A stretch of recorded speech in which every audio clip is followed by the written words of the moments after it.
Today I will show you how I make a delicious white chicken karahi. Namaskar and welcome to Curries with Bumbi. The first thing I will be doing is boiling onions and garlic with a cup of water. You may be thinking, why not grind raw onions instead of boiling them, and why this extra step? Boiling makes the onions mellow and takes out its harsh flavors, and since this recipe calls for a very delicate and smooth gravy, boiling the onions is a great idea.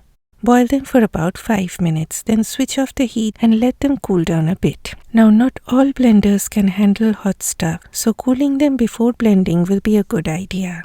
I do not throw away that water in which I cooked the onions, so everything goes into a blender and gets pureed to a smooth paste.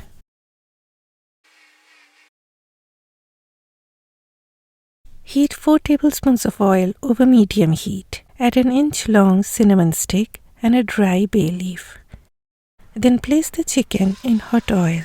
I like to brown the chicken a little bit.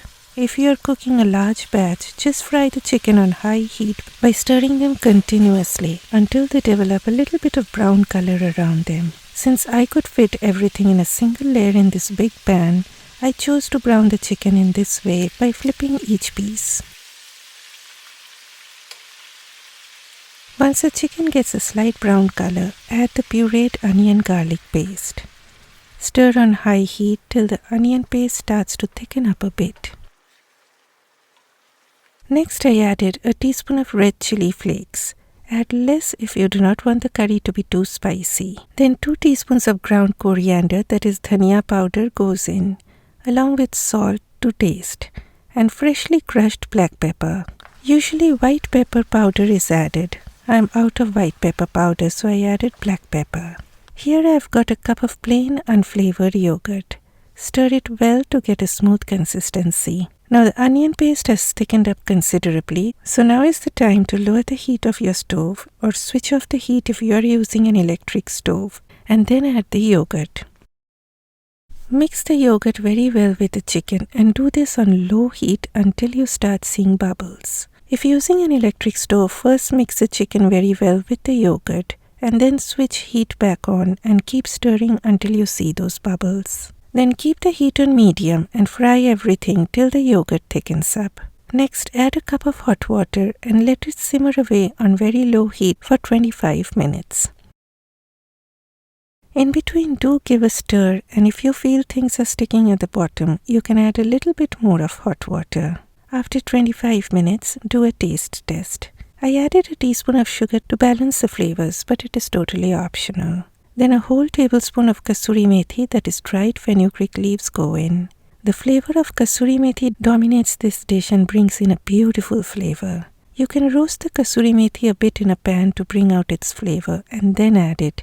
I didn't do that. And then 1/3 of a cup of heavy cream goes in. Now my friends, if you're allergic to dairy, you can use thick coconut milk, or if you do not want to use heavy cream, you can also use half a cup of whole milk, or you can also use half and half. Finally, add a teaspoon of garam masala powder. I added just a splash of water, as my family always seeks for gravy. Then cover on low heat for 5 minutes. In the meantime, heat a pan over medium heat and add a tablespoon of ghee. This is my homemade ghee, and I will leave the link to that video in the description box.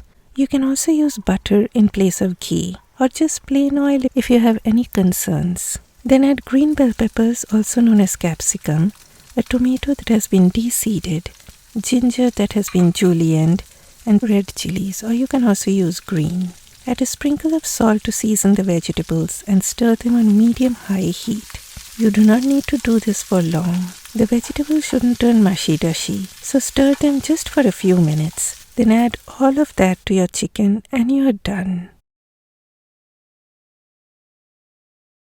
And look at that silky smooth gravy. You can have this with naan, roti, paratha, pulao, or just plain rice. And please do not forget to discard that bay leaf and cinnamon stick before plating up, or else I'm telling you they will definitely land on someone's plate who hates biting onto them, and you do not want to deal with all that. Please give me a thumbs up and do give me points by clicking that hype button. Thank you and bye-bye.